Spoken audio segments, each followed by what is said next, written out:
Wonderful. Thanks, Moroni. I'll say that again. Thanks, Moroni. It's an honor and a privilege to be here with all of you. My goal today is to give you some tips and some actionable insights to help you navigate through the visa application and interview process. We're gonna go through a lot of details, and then I'm going to spend as much time as we have left to answer as many questions from you as possible. So I'm going to go ahead and jump into it. As an introduction, my name's Travis. I am an immigration attorney, but before practicing immigration law, I had a career with our foreign ministry, what we call the U.S. Department of State. And for most of my career with the Department of State, I worked abroad at U.S. embassies and consulates as a visa officer. I've also managed a fraud prevention team. I've managed other departments in consulates and embassies. But most of my time was actually spent interviewing tens of thousands of visa applicants. And I will tell you, it was always the highlight of my day when I got to interview an international student.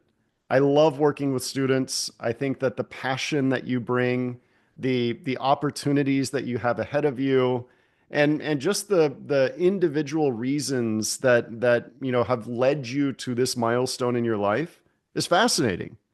But the problem is, I saw too many student applicants, whether they were looking for an F1 or a J1 or even an M1 visa. I saw too many of them facing rejection at their interviews. And quite often, it looked like these were people that were probably qualified for these visas, but they were just unprepared for the interview, or maybe they didn't really know what to expect or how to even prepare. And I'll tell you in a moment here that the law is actually against you. It's your responsibility as an applicant during the interview and even before the interview to establish why you deserve the visa. And so if you don't come into the interview prepared for that sort of situation, the law is pretty harsh and you might be denied. And so I want to give you, as I said, some tips to help you avoid that negative possibility. So today I'm going to start by telling you what to expect at the interview. I think this alone will help you understand how to approach the interview with more confidence and how to prepare. I'm going to go through a couple of updates to student visas, including F, M, and J visas, since the new president took office on January 20th. Then I will leave you with some actionable tips to help you improve your chance of success at the visa interview. And then, as I mentioned, we'll take as many questions as we can. Before I jump into this, as I mentioned, I am a lawyer. I'm an immigration lawyer. But the purpose of this session is not for me to provide legal advice. If I was going to give you legal advice, I would really need to connect with you one on one. I would need to understand much more about your unique situation, and only then could I give you guidance. So, the purpose of this session is to give you some general tips and an overview of how the process works. If you do have specific questions, please reach out to a qualified immigration lawyer. Don't leave this process to chance, and don't rely on what is common misinformation online. I will leave you with my email address at the end if you want to reach out to me, but I would honestly be happy if you talk to anybody that is qualified. So, to start with the visa interview and what to expect, let's look at a high level overview of the student visa process. Now, this is generally the same for F, M, or J visas, but this slide will be tailored to the F visa specifically. So it starts with being accepted to a school in the United States. Now, the school has to be approved by what's called the SEVP program. You can find more information about that online.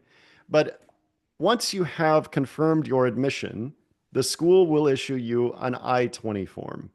And if you get an I-20 form, that means that the school is approved, so you have nothing to worry about. Only approved schools can give you this form. The I-20 form is actually very important for the rest of this process and even during your time in the United States. This essentially confirms that you have been admitted to a school. It confirms when your program is scheduled to begin, when it's scheduled to conclude, what you will be studying, how much the whole educational program will cost. And so make sure you review that form when you get it. Make sure it's accurate. If it's not, immediately reach out to your school and make sure that they change any errors or inconsistencies. Then you will pay a fee. Sometimes it's called the SEVIS fee, sometimes it's called the I-901 fee. The school will help guide you through that process. Now, once that's done, this is when your visa journey truly begins. And it begins with filling out an online application form called the DS-160. Many people will pay somebody else to do this for them. I totally understand why. This form is daunting. It could take a few hours for you to fill it all out, but it's not actually difficult.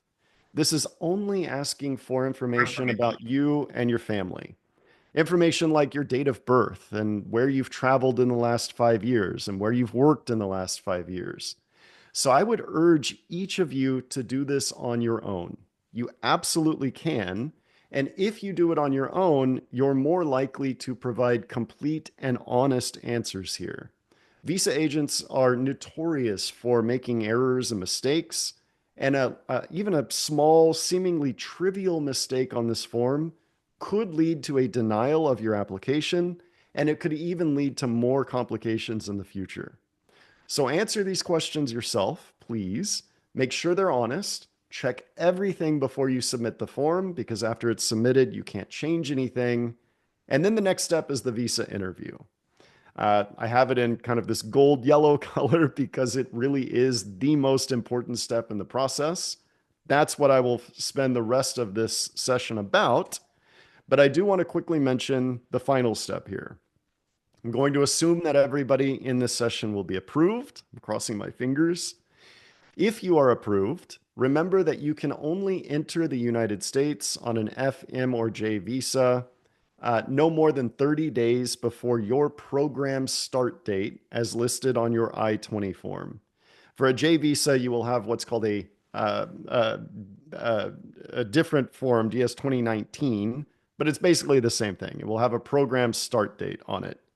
So you can enter the United States up to 30 days before that date, and make sure you bring either your I-20 form if you're an F1 student or your 2019 form if you're a J1 student physically with you. Don't leave it in your checked luggage, because the border officer will actually need to review that before they let you into the country. So make sure you have it with you.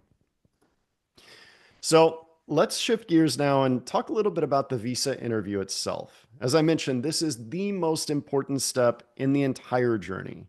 And I like to tell my clients that the interview is really an exercise in trust. The visa officer will be wondering if you qualify for the visa, but before they even get to that, they're questioning if they can actually trust what you're telling them. If they feel like what you're saying isn't true, then they will probably just deny you on the spot and move to the next applicant. So, above all else, please be honest throughout this process. Everybody has something in their past that maybe they're embarrassed about, or maybe they think it won't look good in their application. But take it from me that you are in a far better place if you're honest and transparent about everything than if you try to hide something or maybe lie about something. Now, the other thing to keep in mind here is that every time you appear for a visa interview, there's a record of your discussion, your encounter with a visa officer that lives in your digital file forever. And so if you're denied, a visa officer will almost never tell you why. I know that this is frustrating, but they will be typing in detailed notes to justify their decision in the system. And when you come back for your next interview, even if it's 20 years later, your next visa officer will see those notes justifying that decision. So it's important that every time you go through this process, you take it seriously. Make sure you're telling the truth and make sure you're prepared. English for students is very important. Visa officers will use their conversation with you to try to confirm that you understand at least enough English to attend class, understand what your teacher or professor is explaining, and then that you can ultimately graduate, or complete your program. So plan to speak English at your interview, even if you're planning to study English in the United States before your courses begin. Documents, I'm sure you've probably heard about this before. Visa officers do not like to review documents. They may ask you to see one or two things specifically, but I would not recommend that you try to rely on documents at all during the interview. Instead, focus on introducing yourself and answering the questions that your officer poses to you. Documents are really kind of like a, pull here in case of emergency. And sorry, I'll ask that everybody stay on mute. Thanks. And then the last thing is some delays are not avoidable. There's a lot of discussion online about a process that people call being checked. If you have to go into what's called administrative processing while your visa officer reviews your qualifications, that's usually not something you can avoid. There are ways that you can maybe minimize this delay. And I would say if you find yourself in a position where you are delayed, you're experiencing a delay through what's called administrative processing, that's a good time to reach out to us because we might be able to help you move your case forward. So, what should you expect at your interview? Well, first, when I was a visa officer, I would often interview well over 100 people a day. Actually, usually over 150 people a day, which means not only I was tired, it's an exhausting job, but I only had a few minutes, maybe 60, 90 seconds, maybe 2 minutes per applicant. And that means that I didn't have a lot of time for small talk. I love talking to people. I love getting to know people, but I didn't have the luxury of time to do that. And that also means that many visa officers will not look at you maybe at all, or at least not very long during the interview. They're probably going to have their face buried in a computer monitor over here while they look at your DS-160 responses and all of the other data that they pull up about your situation when you arrive at the window. So I would advise all of you to make eye contact, even if your visa officer is, looking over here somewhere else. I'll come back to the next bullet point here in a moment, but it is important to remember that it is your job, it's your responsibility as an applicant to establish why you deserve the visa. Don't wait for the visa officer to ask you a specific question. If you have an important detail that you need to explain it. We hear all too often, well, the officer didn't ask me about that. Well, it's not the officer's job to make the case for you. And so I'll come back to that in a moment. But related to that, if you don't convince your officer that you do qualify, they can deny you for virtually any reason. Simply, they're not convinced or something doesn't make sense. And so I want you to keep that in mind, not to scare you, obviously, but to remind you that you really do need to come with an eye towards being proactive and volunteering the important details about your situation. Now, there have been a lot of, reports in US and international media lately about changes and updates to visa processing. I will tell you that this is a very fluid situation. There are changes virtually every day to various types of visas, how visas are processed. And, it seems like every morning I get up and read the news and there's something new that I need to think about. And I can only imagine how stressful this is for all of you. What I do want to say is, first of all, I'm not going to focus on what ifs and possibilities. I'm going to focus here on what we know so far. And that is that there are many changes, many new policies that are resulting in delays or additional delays.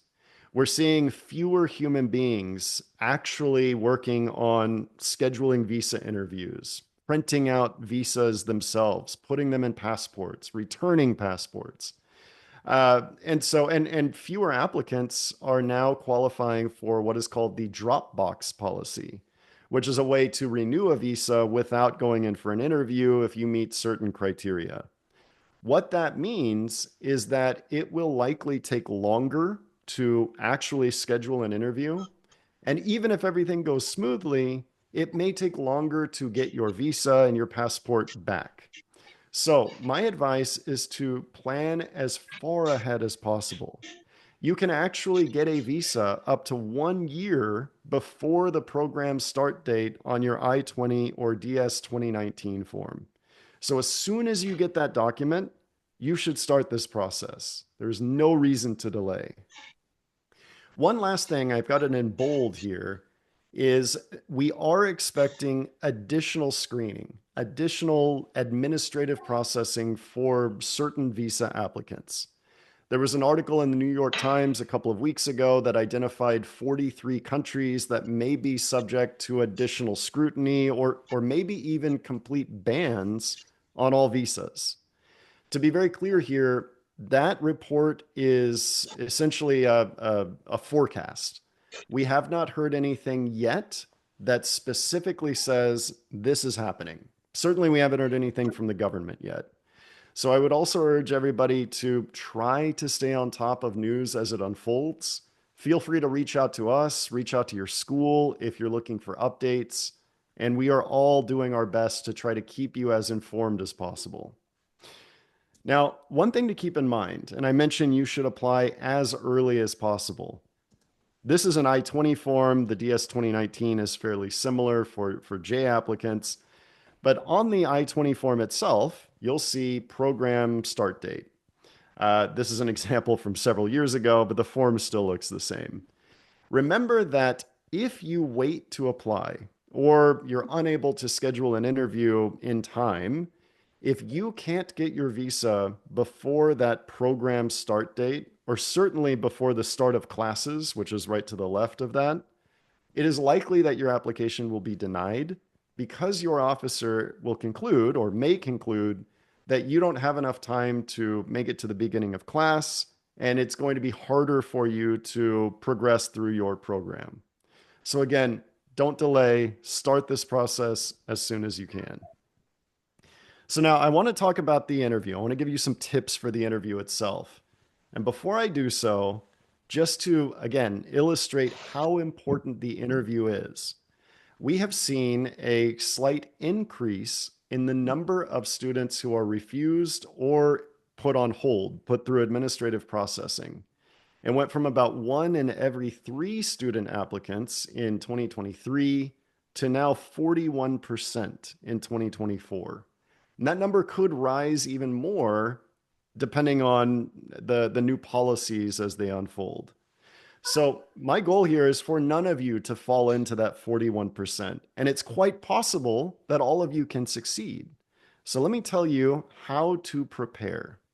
And as I do this, again, let me clarify, I think this is clear, but there is no guarantee of success.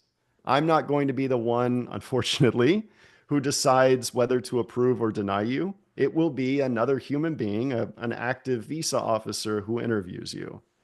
So there is no guarantee here, but what I want to do is tell you how you can strategically prepare. And I would keep 4 general ideas in mind as you prepare for your interview.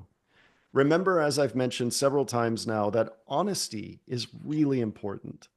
Don't try to hide something. Don't try to, massage a fact or maybe inflate a fact. And certainly don't lie about anything. Visa officers have a lot of experience in finding inconsistencies and discrepancies, and they're actually pretty good at telling when somebody's lying.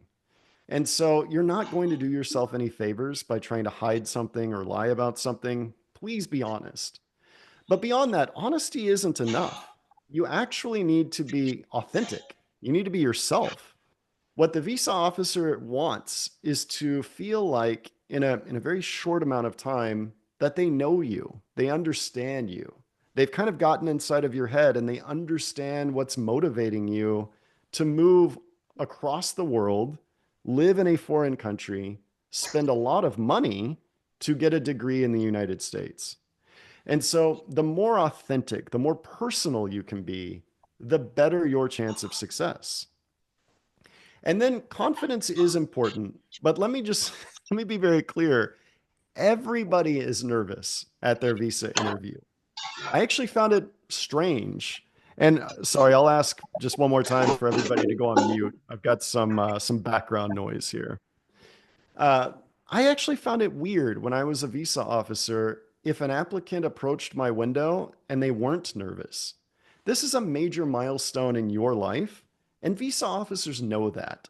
They do understand that this is important, and trust me, I know this is hard to believe sometimes, but officers really do try their hardest to make the right decision.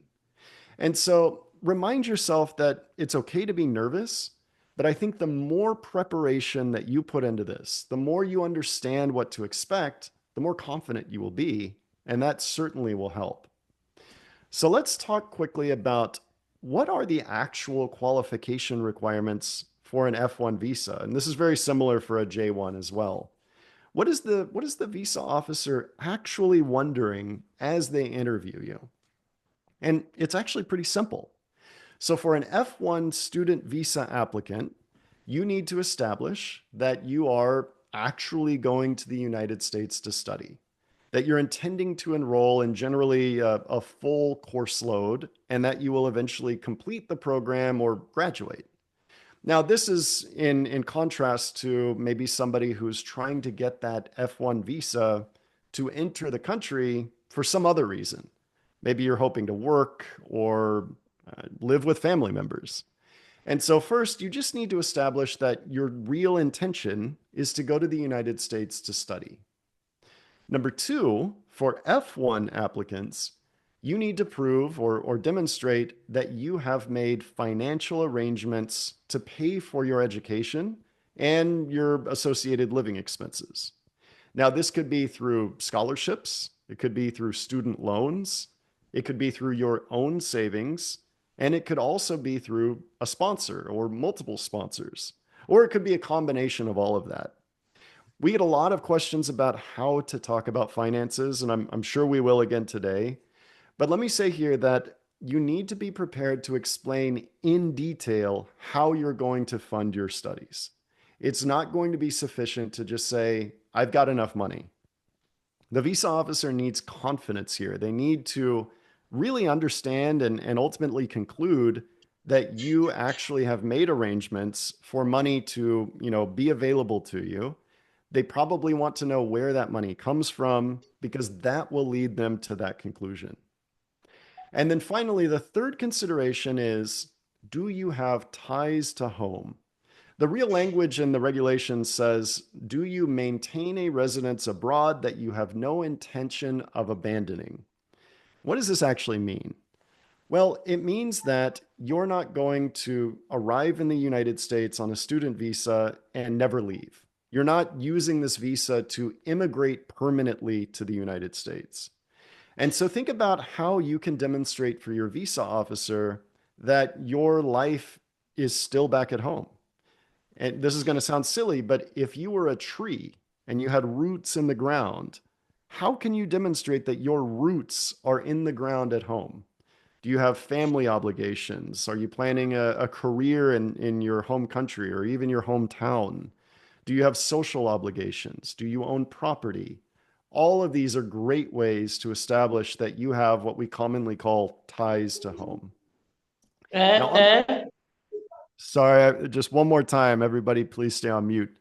So, underlining all of this, you, the applicant, I've mentioned this before, you must demonstrate that you qualify for the visa. And so, keep these three considerations in mind as you volunteer details about yourself. Remember, your visa officer is not going to make your case for you.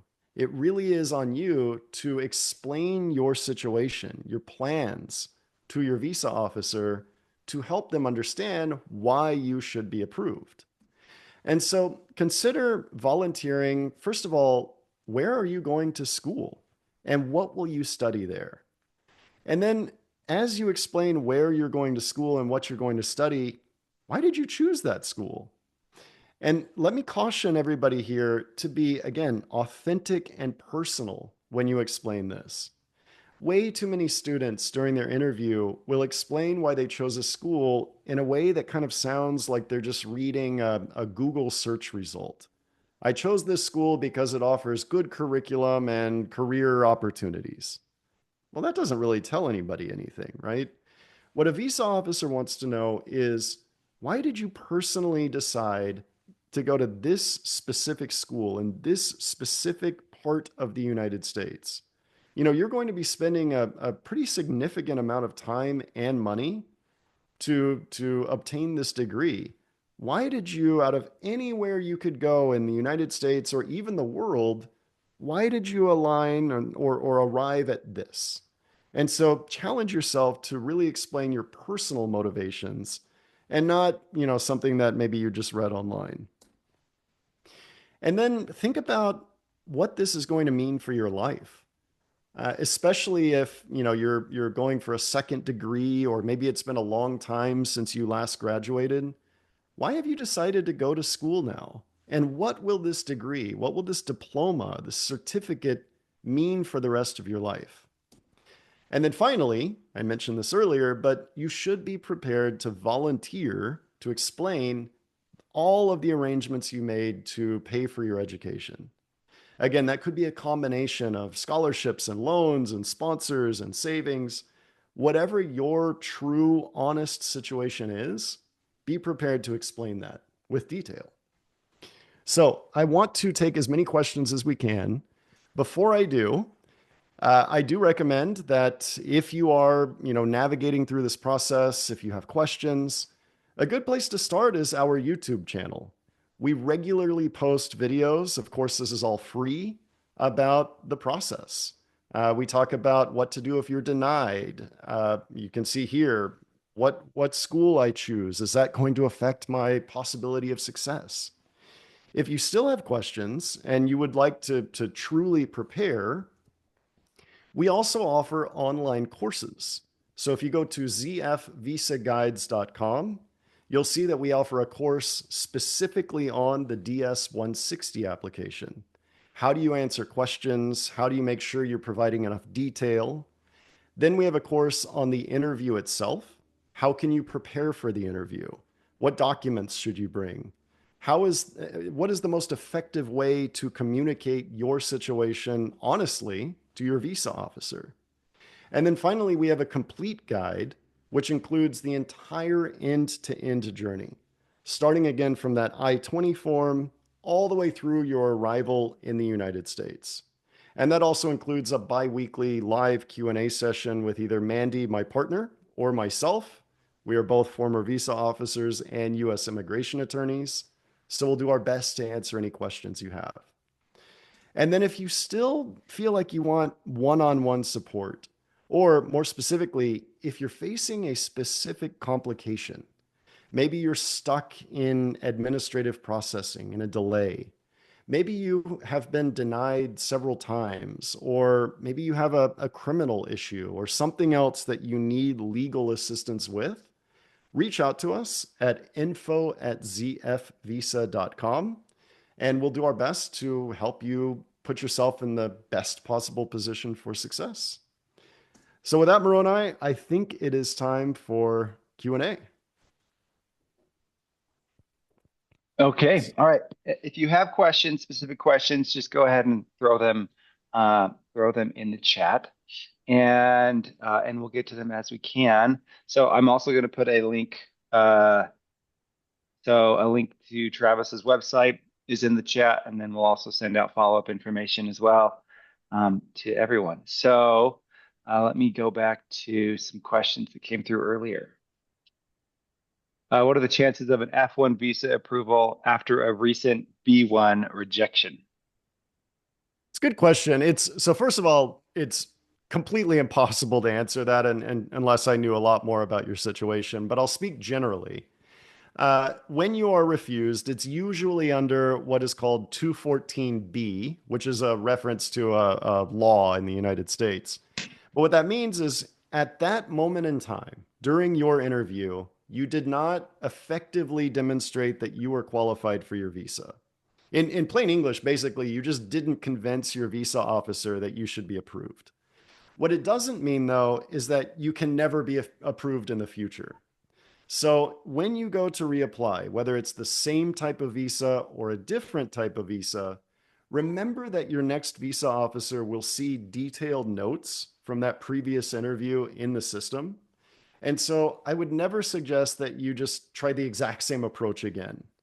Try to challenge yourself to, replay that interview in your head and ask yourself, did you really answer those three questions? Did you really explain, that you're a student? Did you describe how you're going to pay for your education? And did you discuss, again, those ties to home that are going to compel you to leave the United States after you graduate? And if you don't think you did, challenge yourself to provide more details, more context. And of course, feel free to check out our online courses. We have specific guidance for handling prior refusals as well. Okay. Do you need to put all of your social media accounts on your DS-160? This is a very good question. Yes, you do. And let me talk about social media just for a moment. There have been reports, I'm sure many of you are aware, of some international students in the US getting their visas revoked, their status canceled or terminated because of what they have put on social media. This is alarming.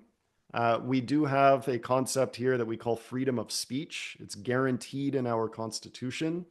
I do expect, and we're already seeing this, that these types of decisions are and will continue to be challenged in court. However, and I feel terrible saying this as an American, be careful what you put online. Just understand that people are looking through social media. They're looking specifically at international students.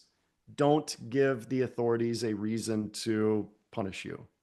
And that's all I will say about that. But yes, you need to list your social media accounts. Okay.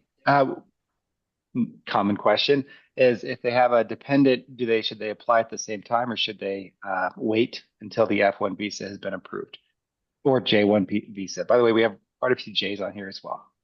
Yeah, I'm sorry. I keep talking about F. So we're talking about an F2 or a J2, which would be for a spouse or a minor unmarried child, generally speaking. Now, here's my advice. I would say that what we call the principal applicant, either the J1 applicant or the F1 applicant, the student, the researcher, I would say that you should apply first. And the reason is really pretty tactical. If you're denied, then your family members cannot be approved. The only way a J2 or an F2 can be approved is if the J1 or the F1 is approved. And so, if you take your spouse and maybe a couple of kids with you to the interview, you've now paid multiple times for the interview because multiple people are applying. And if you don't, pass, then you've essentially wasted that money. So I would just say you should apply first. Be very clear that your family members will be joining you so that the next visa officer doesn't think something is weird. And then the others should think about applying next. Okay. Let me get back to this question here. How do I respond to the finance portion if I have a full tuition waiver and a living expense of 19,000, which will be covered by myself and my sponsor? I think this just kind of covers like how do you bring in any conversation around tuition or scholarships? Well, first of all, congratulations on that scholarship and even I guess what we would call a stipend. That's fantastic. I would mention so generally whatever financial arrangements you have, just be prepared to explain them. Again, don't try to hide anything. Don't try to exaggerate anything. Just be honest. If you have a scholarship or a stipend like this, I would actually suggest that you mention that first because that really accomplishes two things. One, it shows that your school has vetted you. They've done some due diligence and they've concluded that they want you at their campus so badly, they're going to accept essentially less money from you. They may even pay you to go to their school. So that helps the visa officer conclude that, yeah, you're a credible student. Remember that first consideration. Yes, you're going to study in the US. But then, of course, it helps with the second consideration, which is, can you afford the program? Well, I certainly think you can because the school is paying for it. So I would mention that as early as you can in your interview. And again, congratulations. That's a great detail.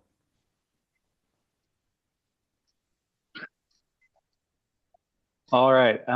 What do you advise if the CIP, if the visa officer doesn't like the CIP code associated with the program name, neither can be changed? How can I prove that they are legitimate? I I think the simple answer here is visa officers don't care what you're studying. They care why you've made that decision.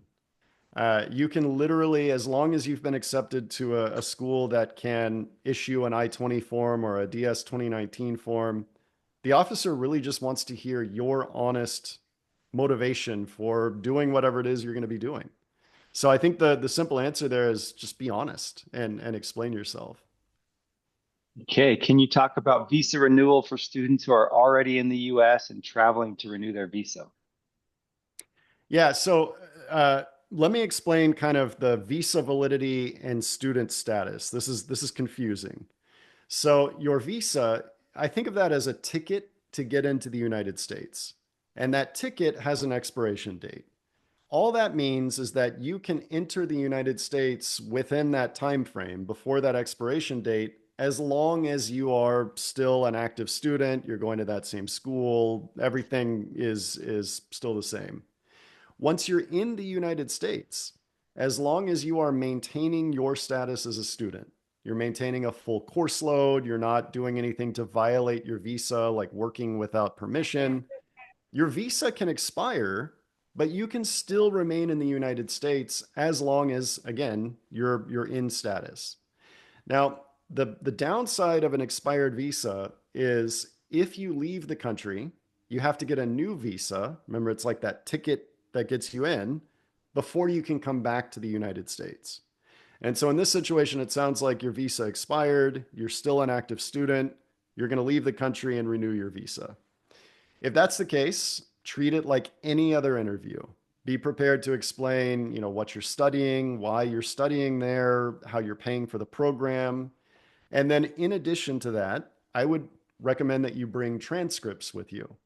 The visa officer may ask to see some sort of proof that you're generally progressing through your educational program. And so transcripts are a good way of showing that, you're attending class and you're generally passing class. No reason or there's no expectation that you are a perfect student. On a scale of, a GPA scale where 4.0 is the best, there's no requirement that you have a 4.0 GPA.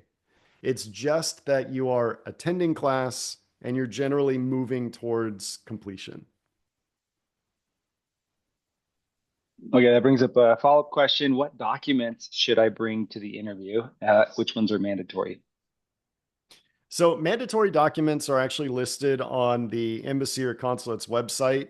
So, I would recommend just consult that and give yourself kind of a good checklist. Make sure you're not forgetting anything. Generally speaking, obviously, you have to bring a passport. You should also bring a passport photo taken within the last 6 months, and make sure that photo looks like you. This sounds kind of funny, but when I was a visa officer, people would bring in photos that had been photoshopped, and sometimes it looked like a totally different person. And then sometimes we would have to ask them to go get another photo, and that would be a hassle. So just bring an honest passport photo. Then you should bring your DS 2019 or your I-20 form, and then your interview payment receipt or scheduling confirmation. This may vary from consulate to embassy. So, again, check the individual website. But those are the mandatory documents. And if you don't bring those with you, they probably won't let you in for your interview. So again, check the website, make sure you have the kind of bare minimum necessary documents. Beyond that, everything is really optional. In most interviews, officers don't look at anything. But I would recommend that you think about again your ties to home. How can you establish that again, if you were a tree, your roots are in the ground at home? Think about bringing proof of the financial arrangements that you've made. Maybe proof of a scholarship if you have one. But again, during the interview, don't rely on your documents. You really should focus on introducing yourself, explaining yourself, and answering the questions from your visa officer. Okay. This individual said, actually, let's just go from the chat. There's a couple hands raised. This might be fun for them to come off of mute. So, Yeah. um, I don't know how to say your name or if that's how it's spelled, but Dhwani. If you want to come off mute and say your name and then Can say I? your question. Yeah, hi, this is Dhwani here. So my question is that I have freelanced for one of the company and like I didn't receive any payments or any letters for that work. It was basically a small scale home-based business, rather like a family business where I was assisting. Now, my question is that I have put that part of the experience in extracurriculars since it was there is no document as such to support it. And for one school, and for the another school, they asked me that you can put it under your work experience. So, how will this be taken under visa procedure? So, Dewani, you're talking about the DS 160 form specifically, right? The application form? No, like I'm just asking in general, like when the visa interview will be held, Ah, then how will this come up? well, it could come up in a number of ways. Hmm. Sometimes, let me think of how I can answer this simply. A visa officer may be interested in kind of again the motivations that led you to this moment in your life. Why have Hmm. you decided again to go to a school in a foreign country and get a degree there? And so I think a Okay. lot of times, part of that motivation may be a career that you've had.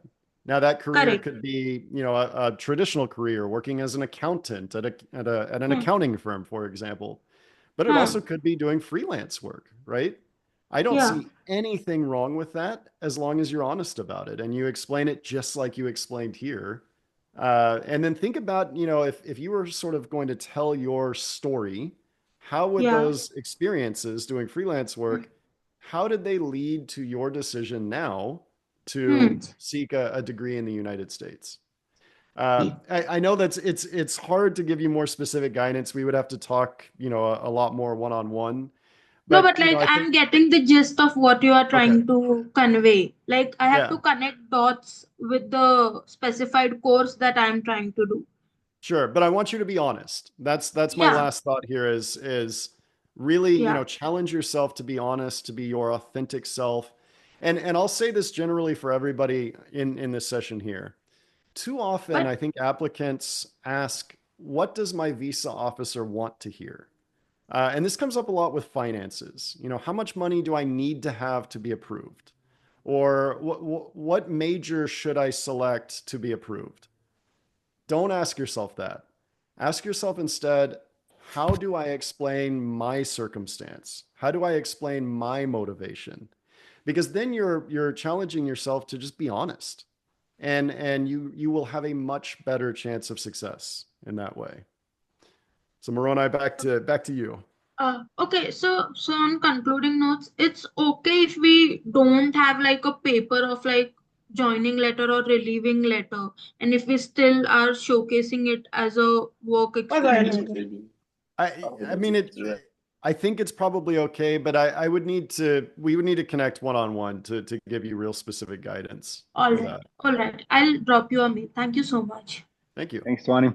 Okay, so yeah, we'll go through a few more. I will try to get to as many questions as we can. I would say that if you are going to ask a question, make sure that it is try to be as ask questions that are going to be applicable to many students because we have almost 400 students here. So try to ask questions that are applicable to everybody, and we'll go to Abdor. Abdor, do you want to ask a question? Yes. Uh, Officer, I am Abdul Rahman from Bangladesh. in recent time, previous month, last 20 March, I got reviews from Dhaka Embassy. I have a question. As I'm a Bangladeshi, so the visa rejection percent of the United States is large, but the acceptance is only 2 or 3%. So how can we overcome in this issue? And I have the another question.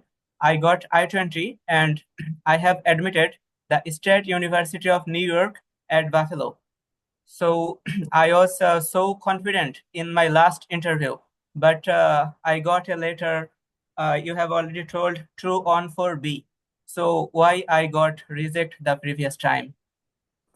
So I'm sorry about the rejection. I'll tell you, I may not have understood the question exactly, but the approval rate is much better than 2%. That would be super alarming. But in many countries around the world, there is a high visa rejection rate.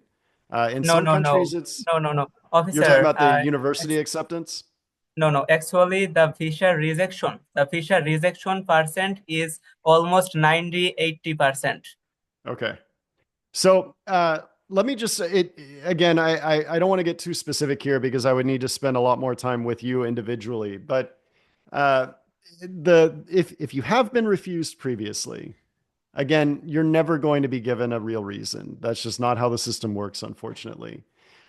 This is where I would say you need to challenge yourself to focus on those three considerations that I outlined, and then challenge yourself to provide as many details and as much context as you can during your interview to again demonstrate kind of if you were painting a picture, you're painting a picture of your qualifications.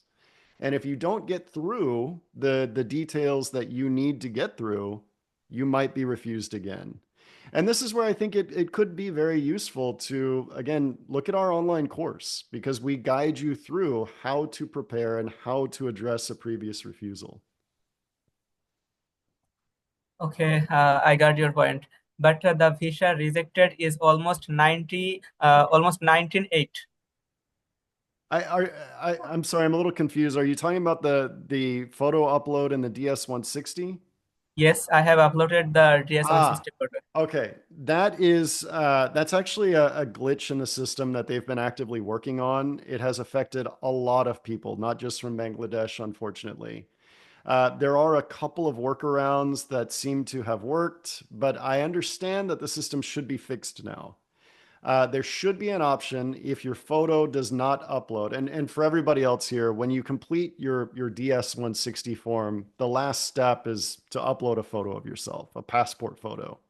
If that doesn't work, you should have an option to just rely on the physical passport photo that you bring with you.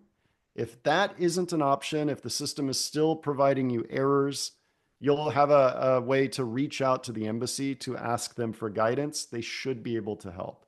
So sorry about that difficulty. Okay, Okay, I appreciate it. gonna go do some real quick questions from the chat and then we'll come back. So one is, how long can administrative processing take? It could take a day. It could take over a year. And I'll just tell you, administrative processing is basically like putting your case on pause, on hold. It could just be that your visa officer needs to sort out a glitch in their computer system before they can approve your visa. It could be that they need a document that you didn't bring with you. And so, if that's the case, you'll be given a piece of paper with either an email address or a link to upload a document. It could mean that you have what's called an ineligibility, like maybe you have a criminal issue or a drug conviction that requires what's called a waiver. And that could take a long time. It could be what is commonly referred to as extreme vetting online, which could take more than a year. So this is why if you are experiencing a delay, generally called administrative processing, I would say reach out to us because first we can help you identify what maybe caused this delay, and then we can help you identify if there's anything that you can do to try to bring an end to this delay. Hi, can I ask a question? Sure. Me and my wife, both of us got fully funded PhD opportunities from different universities. So we are hoping to make the visa appointment together as different F1 students. But during 2023, after our marriage, we applied for Indian visa for traveling purpose. Though she got her visa, but I got rejected. So in that case, she couldn't travel to India, but in her passport, she had two Indian tourist visa, but she didn't travel. So if we face the interview together, will this cause any problem if she honestly answers that she didn't go to India because I got rejected 2 times in a row? I I would need to spend more time with you to give you a clear answer. But what I would urge you to do is explain exactly what happened with honesty, like you just did. She got this visa, she wasn't able to travel, and so she didn't travel. I think if it's clear to me, that doesn't give me any concern. But again, there could be something more behind that we would need to unpack. Oh, okay, thank you. Yeah. Okay. Hi, if I can just jump on the queue, Sorry, really hold, just hold one. on just a Hey, second. I think Moroni Sir, is taking a question here. sorry, we yeah, I just have have one question. way too many questions for people to be jumping in. Sorry, guys. I'll try to aggregate questions that are in the chat because there's lots, and so I'll try to grab some themes and then pull from those. Um, Lots of questions about if I got a previous rejection, maybe on a B1 visa or another visa type. If I got a previous rejection as an F2, how do I approach my F1 application? Yeah, and so every situation is going to be unique. Assuming that you were refused again under 214B, you can apply again, but I would urge you to challenge yourself to provide more details, to be more clear, to provide more context. It's not a question of documents, it's a question of how you explain your situation. This is something that we focus on intensively in our online courses. We can also talk to you one-on-one and help you identify probably what led to the previous refusal and then how to specifically address that as you move on. One thing I will tell you generally is don't guess as to why you may have been refused in the past. There's a common question. So if a visa officer sees an applicant that has been refused before, they commonly will say, "What has changed since your last interview?" And I used to see a lot of applicants here say, "Well, I think I was refused because X." That's not really what the officer wants to hear. They want to hear how your life has continued to progress since that setback. And so, again, challenge yourself to go deeper and don't guess as to what may have caused your previous refusal. Hello, sir. Oh, I got a question Sorry, to ask. hold on. sorry. I think Moroni is taking questions here. I'll, Sorry, I'll, I'll everybody. I do. know we have a lot of people here. Yeah. Okay. So I'll also put the link in the chat again if you want to look for more information, either through the course or through connecting separately. But if where was that question? Okay, so if they lied in their previous interview about salary or other facts, how should they address that in their next interview? So this is where you should talk to a lawyer. If you have lied before, you are risking what's called a permanent ineligibility. Think of it like a punishment, where you could potentially never qualify for a visa again. So you'll need to be very honest at your next interview. You'll need to explain exactly what happened. But don't leave this to chance. Talk to an immigration lawyer to guide you through the specifics and the potential ramifications of different acts. Okay, if I have previously applied for a green card, how might that affect my application? Great question. So remember the third consideration that your visa officer will be thinking about is, do you have ties to home? Are you going to leave the United States after your education concludes? Or are you intending to immigrate permanently to the US and never leave? So during your interview, you're going to be talking about your life at home and your plans after you graduate. But if you have applied for a green card, that kind of erodes a conclusion that your real goal, your real intent is to leave, right? So, a couple of tips here. First of all, be honest about the green card application, what's called a petition. This will be visible to the visa officer in their computer system, so don't try to hide this. Second, it's very common for people to apply for a green card through various ways, through family members, through work, through other qualifications. So be prepared to explain how and maybe when and why you applied for this visa, and then focus the rest of the discussion on your plans as a student. If again, you're able to convince your visa officer that you really are planning to go study and you really do have a life outside of the United States, you can absolutely still qualify for a visa. Just be honest. Yeah, more questions about ties. Can you briefly hit on ways to show ties to your home country beyond property ownership? Sure. So I think for students and researchers, the best way to show ties is to talk about your plans after you graduate. And now this is sometimes difficult, right? Because many students, their ultimate goal is to find a job in the United States after they graduate. Nothing would make me happier as an American than to have you all here, using your talent in our country. But unfortunately, the law is written in a way where you cannot be what we call an intending immigrant when you apply for your student visa. So here's how I would think about it. You may want to, find a company to sponsor you for a work visa, like an H-1B visa after you graduate. But many people probably know this, we call the H-1B visa a lottery. You actually apply to even be able to qualify for the H-1B because there are limits placed on different countries. And so it is quite possible that you may not get a work visa. You may not be able to stay in the United States and study. So think about if that door was not open for you to remain in the United States, if that might be, your ultimate dream, what will you do outside of the United States? How might you employ the degree or the diploma that you obtain? What industry would you like to work in? What company would you like to work for? What kind of job would you like to have? And so it's just important that you show that you have a plan that will take you out of the country. Beyond that, there's a lot of ways you can establish, again, what we call ties. Talk about your family. Talk about if you own property. That's a good way to establish that, again, you've got a life outside of the country. This is also something that we touch upon heavily in our online course, because this is quite often the most difficult of those three considerations to explain.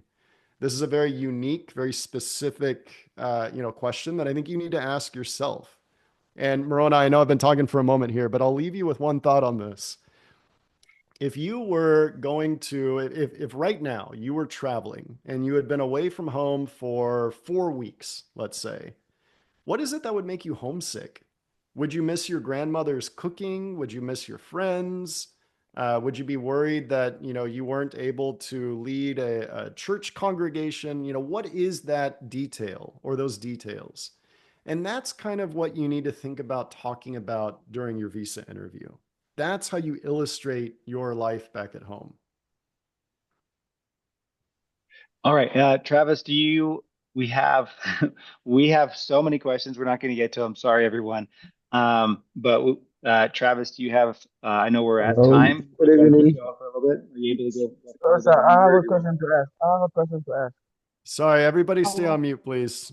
There are way too many people here for that. Yes, Moroni, I've got a few more minutes.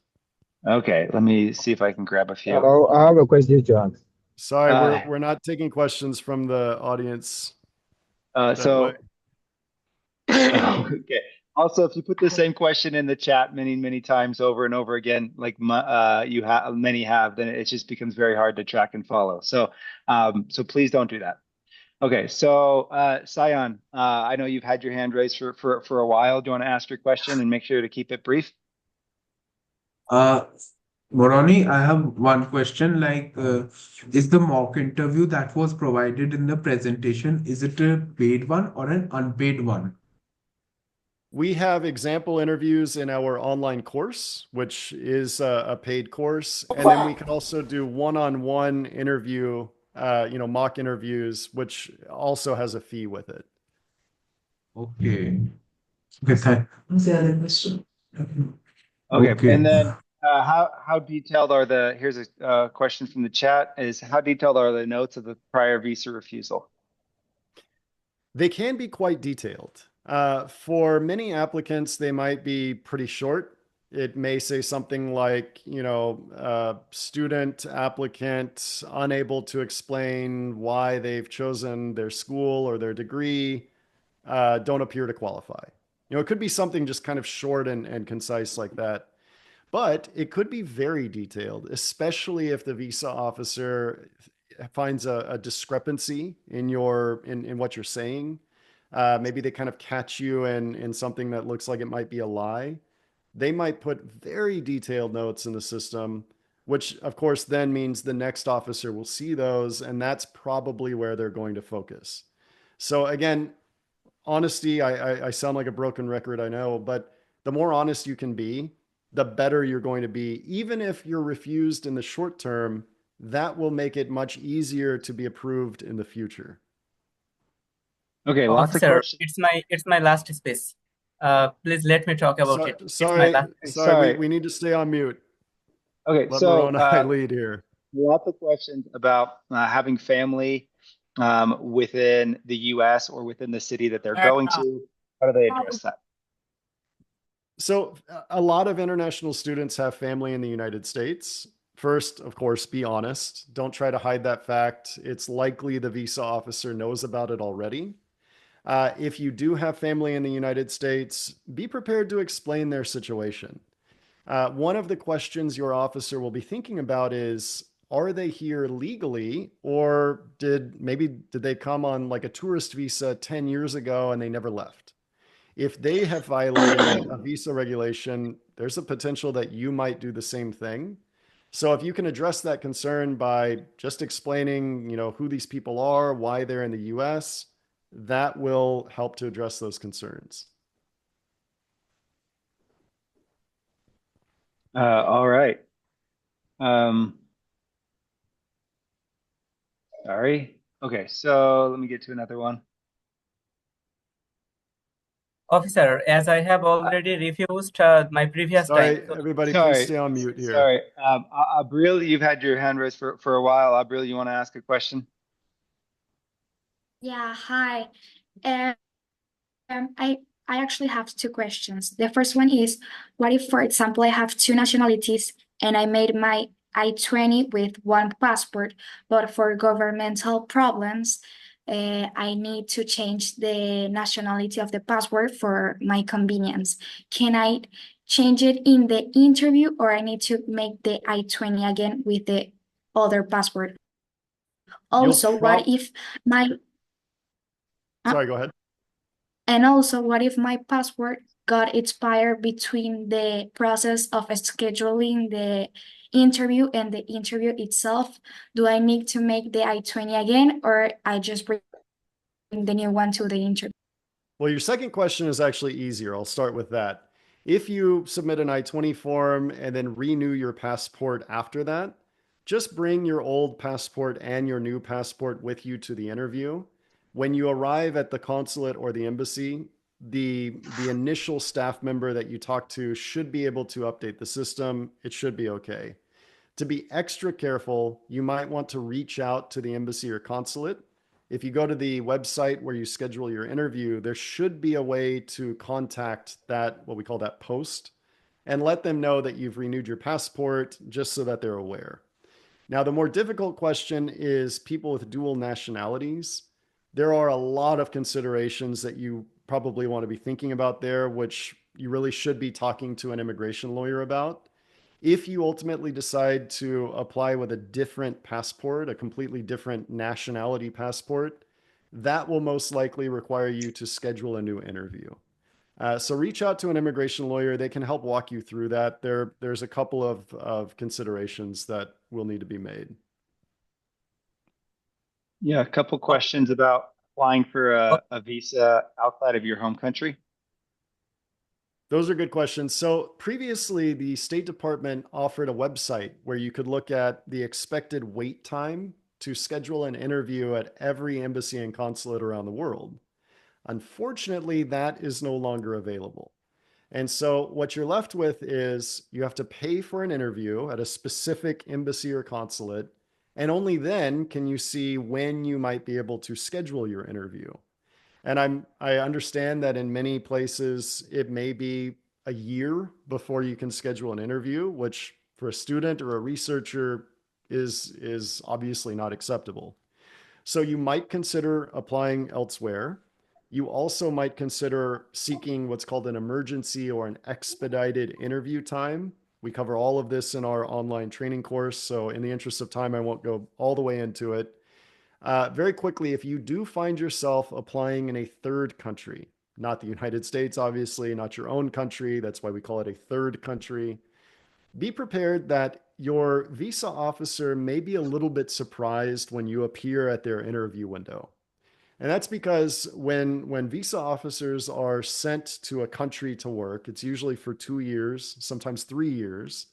They are put through language training. They sometimes will take courses in Washington, D.C. about local history, local culture. And then once they arrive in a foreign country, they quickly become accustomed to interacting with local people. So I'll give you an example. When I worked in Beijing, China, I became very accustomed to talking with Chinese people, looking at Chinese passports, reviewing Chinese bank statements, housing documents. And so if somebody with, let's say, an Australian passport appeared at my window, my first thought was, whoa, this is weird. This passport's a different color. It didn't mean that I was going to refuse them, but it did mean that they might have an opportunity to quickly tell me why they were in China. Oh, I'm here because I'm working, or I'm here because, I don't know, my uncle lives here and I decided to schedule an interview here. And that could kind of get me off of that initial surprise and on with the interview. So that's what I would recommend for you. Officer, What do- as I have already got refused my previous time. So how can I overcome it? So I think we've answered that a few times. Let me just ask politely that everybody stay on mute. We have a lot of people here. We're doing our best to answer all your questions. But the reason is true on for B. I'm sorry, I'm being very polite here. Please go on mute. Okay. Moroni, back to you. Thank you. Rohit, you've been raising your hand for about half an hour now. Go ahead. Yeah. So I'm going for tissue engineering study. So earlier I was selected at Cleveland State University, and now I have an admit from Wright State University with a scholarship of $10,000. However, my visa was rejected December 24, like 26th December. So the visa officer actually asked me like, in my previous degree, I have a GPA of 3.8 out of 4. So the visa officer actually asked me, why didn't you try to get into Ivy League college? So I was actually speechless. And the last degree that I did was in the year 2016. And after that, it's almost like 9 years. So from the knowledge that I have, is that the Ivy League colleges, they accept generally 3-year gap students or something like that. I was not able to justify the case there, and that was it. I was rejected over there. Yeah, so what I hear here, and again, we could, if we connect one-on-one, I could probably really pinpoint the concern. But what it sounds like here is the officer was really trying to probe at why you decided to go to the school that you decided to go to. It is kind of shocking to get a question like that, though. Why didn't you apply to an Ivy League school? What I want you to think about here is, okay, forget about maybe why you're not going to Harvard. The real question here is, why are you going to the school that you chose? So think about, okay, and everybody on this call, this is important. So I mentioned that. I mentioned that I am going there to study tissue engineering, and I mentioned all the lab facility and right, but everything. that could be any school. And so what I want to recommend here is start by asking yourself, where is this school located geographically? Are you looking at spending the next 2, maybe 5 years of your life in Chicago, Los Angeles, Iowa City? Where is the school? What is life going to be like there? What are you excited about? What beyond just studying all the time, which I'm sure you all what will your weekends look like? And then what else is kind of going into this decision? Of course, a scholarship, I think, is a huge motivating factor to choose a specific school. What else? And this is where, an officer doesn't want to hear you talk about courses. They don't want to hear that this school has good research facilities. Arguably, every school in the United States and most of the world has good courses, good research facilities, maybe a nice campus. Think about, again, be very personal. Challenge yourself to go as deep as you possibly can in explaining your personal motivations, because that's really what I think your visa officer was trying to get at. It was almost 15 minutes of interview then. Yeah, this is Okay. feel free to reach out Hello, and sir. we can talk Can I about ask this question? Sure, one on one. Sorry, everybody, please stay on mute. Yeah, Moroni, I have just a couple more minutes, unfortunately, before my yeah, next meeting, but I do want to take some questions. yeah, sounds good. I think we can Can maybe I take one or ask two one more. question? All right, so everybody please stay on mute. We're just not going to get, as much as we want to, we're just not going to get to everybody's questions. And I'll adjust my Zoom settings next time. Okay, so Yebo, I hope that's how you say your name, Yebo William Donso. Do you want to ask your question? Okay, all right. So Flora, you want to ask your question? Yes, absolutely. Thank you so much for the session. I have a few questions while filling out the DS-160 form. Hey, sorry, Flora, just ask one question, okay? We're just not going to have, we just have to be able to get to others. That's So that's go okay. ahead. That's okay. That's okay. Thank you. There's a part of the form that says, who is paying for your trip? Now I have 50% sponsorship from the school, and 50% will be mine. How do I fill in that part of the form? It says person or entity paying for your trip. What do I fill in on that part on the DS-160 form? Thank you. Good question, Flora. I would, 50-50 is hard to say, but whoever or wherever you're getting the majority of your funding from is what I would put in that part of the form. And then it's going to be more important during your interview to explain the multiple sources of funding. So the scholarship, your personal funds, maybe sponsors. So, whatever you put in the form, make sure it's honest and make sure it's hopefully, the predominant source of money. Awesome. Okay. Thank you so much. Thank you. Thank you. Please, I have a 30 seconds question. Sorry, we just can't do that. So, okay. So another question about, if my husband was rejected on an F1 previously, and they were previously on an F2, they now want to do a full. Sorry, I have been admitted for a full fund master's. I have a question. Okay, sorry, you please. Okay, so and then it says sorry, I'm not really understanding the question. Okay, so we'll go to How somebody to else. write DS1? Can I ask a question as Sorry, well? Moroni, I was Can trying to I mute everybody. I ask accidentally a muted you. If you want to question? come off mute. Everybody, sorry, we have time for maybe one more question. We're trying to get to everybody, but with people interrupting, it makes it really hard. Hey, Khan, go ahead and ask your question. Thanks. So I have a follow-up question on the how do you told about like the third country visa interview thing. So if I'm already in a third country on a student visa, so how do I defend that thing? Exactly like that. I think that's a great question. So wherever you're applying for the visa, assuming it's where you're studying, think about just leading off with, hi, I'm currently a student here. That's why I scheduled my interview here. And then just go on with the rest of the interview. So if let's say I'm already enrolled in a PhD program and I am applying, I have a DS 160 or I have an I-20 from a university for a PhD program. So will that impact my visa interview or the decision or not? Certainly. I mean, my first question would be, okay, you're already in a PhD program. Why are you going to a different one? So I think, everything we've talked about still holds true.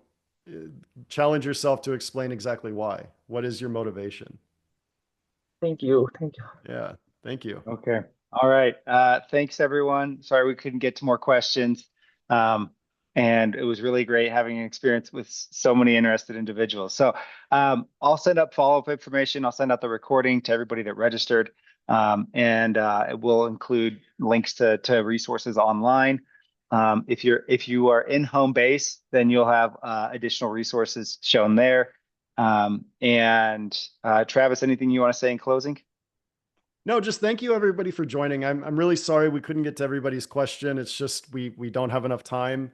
Please do reach out to your school. Your designated school official called the DSO will be a major source of support as you move forward.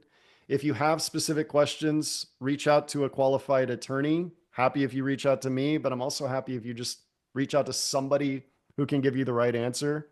And do consider our online courses. They are designed to guide you through the student visa application and interview process. And with that, just good luck to everybody. I wish you all the best. All right. Thank you, everyone. Good luck in your interviews.